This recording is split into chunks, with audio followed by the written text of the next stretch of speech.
उपन्यास सम्राट, कहानी सम्राट मुंशी प्रेमचंद के कलम से निःसृत कालजयी कहानी पूस की रात आपके समक्ष प्रस्तुत है।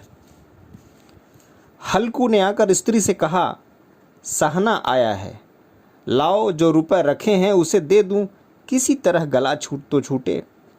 मुन्नी झाड़ू लगा रही थी, पीछे फिरकर बोली, 3 ही तो रुपए हैं, दे दोगे तो कम्मल से कहाँ से आवेगा। माघ पूस की रात हार में कैसे कटेगी, उससे कह दो फसल पर रुपए दे देंगे, अभी नहीं। हल्कू एक क्षण अनिश्चित दशा में खड़ा रहा।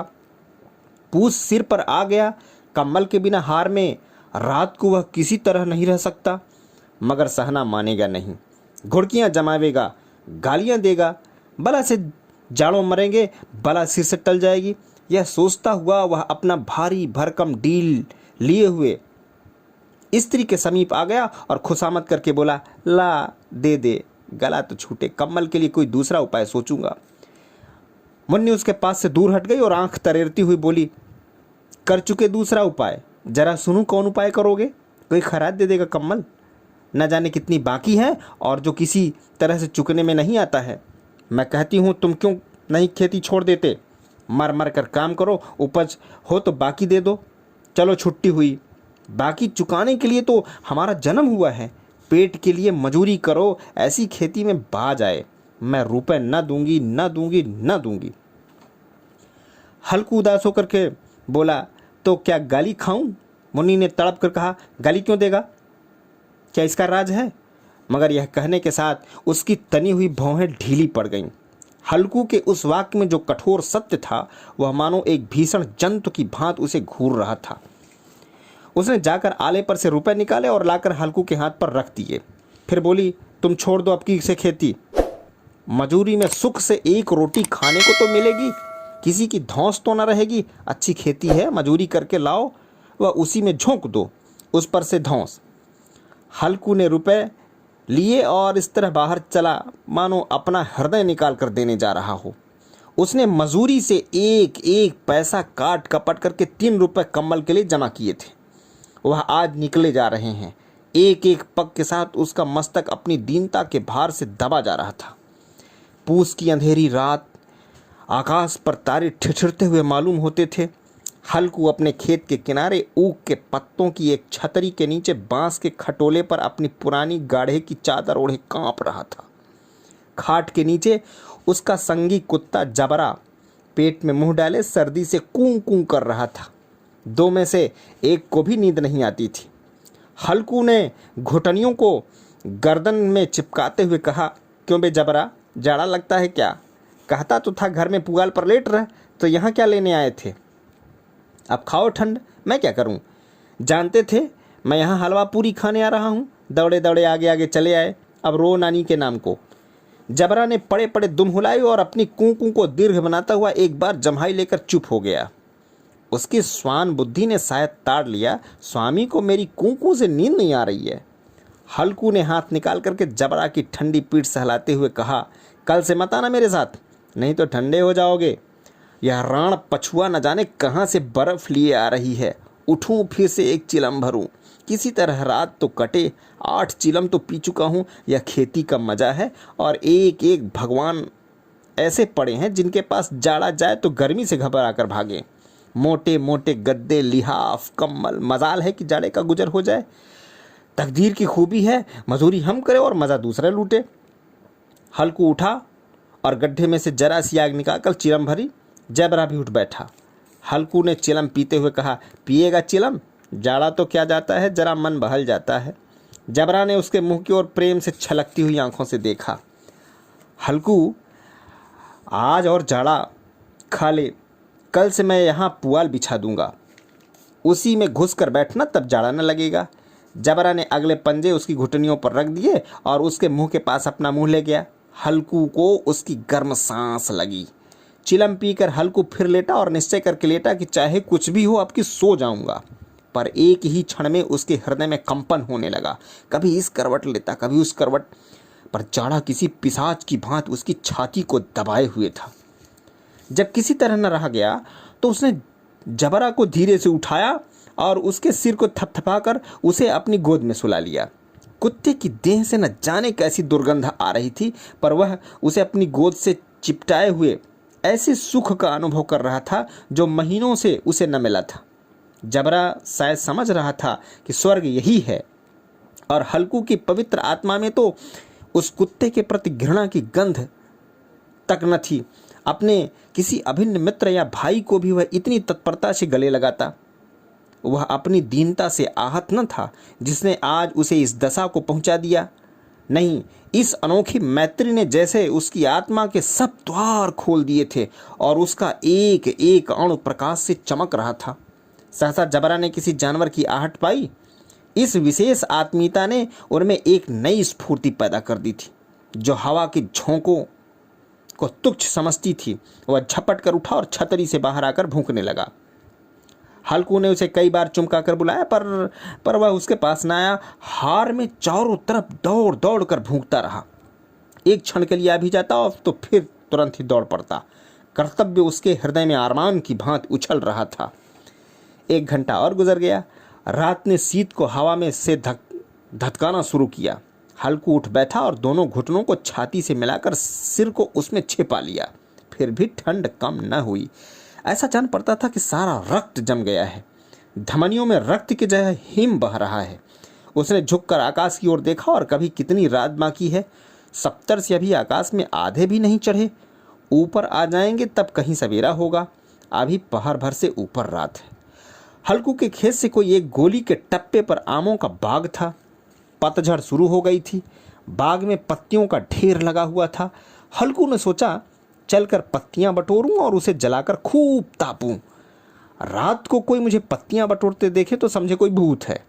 कौन जाने कोई जानवर ही छिप बैठा हो, मगर अब तो बैठे नहीं रहा जाता।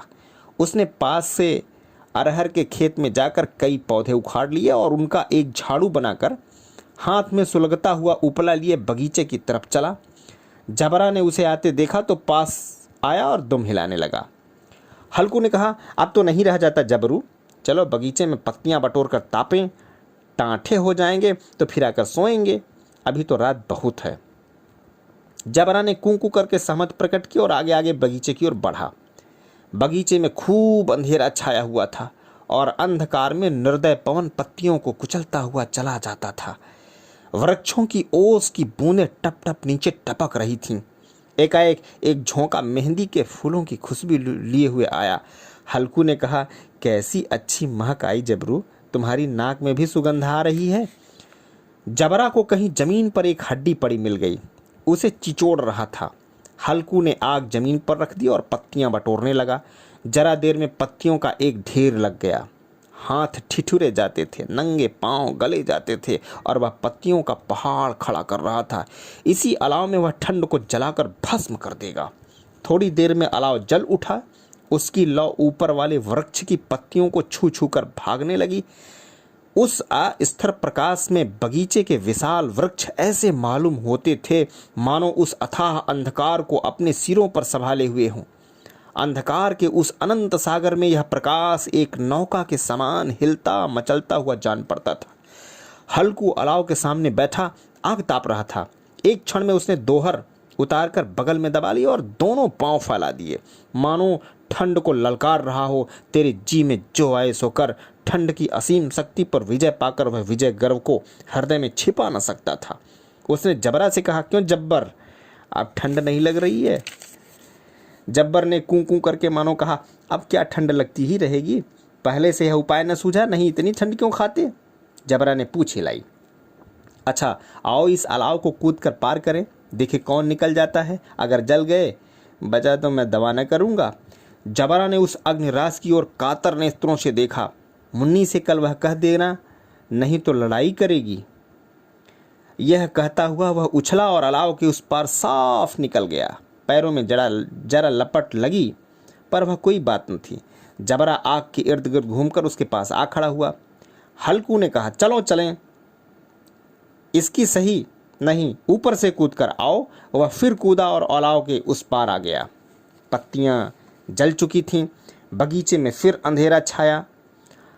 राख के नीचे कुछ आग बाकी थी जो हवा का झोंका आ जाने पर जरा जाग उठती थी, पर एक क्षण में आंखें बंद कर लेती थी।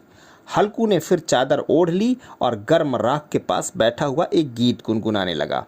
उसके बदन में गर्मी आ गई थी, पर ज्यों-ज्यों शीत बढ़ती जाती थी उसे आलस्य दबाए लेता था। जबरा जोर से भूंककर खेत की ओर भागा।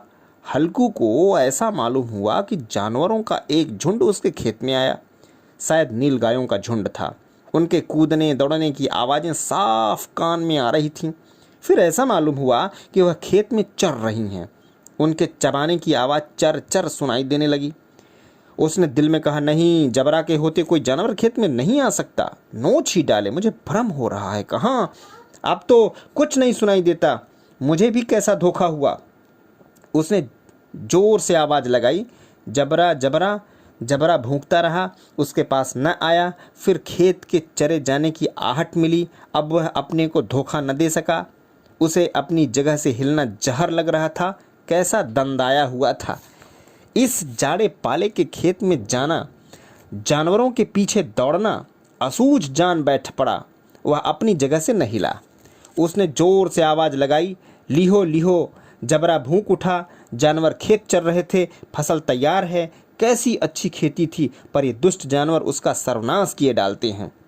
हल्कू पक्का इरादा करके उठा और 2-3 कदम चला, पर एकाएक हवा का ऐसा ठंडा चुभने वाला बिच्छू के डंक सा झोंका लगा कि वह फिर बुझते हुए अलाव के पास आ बैठा और राख को कुरेदकर अपने ठंड देह को गरमाने लगा।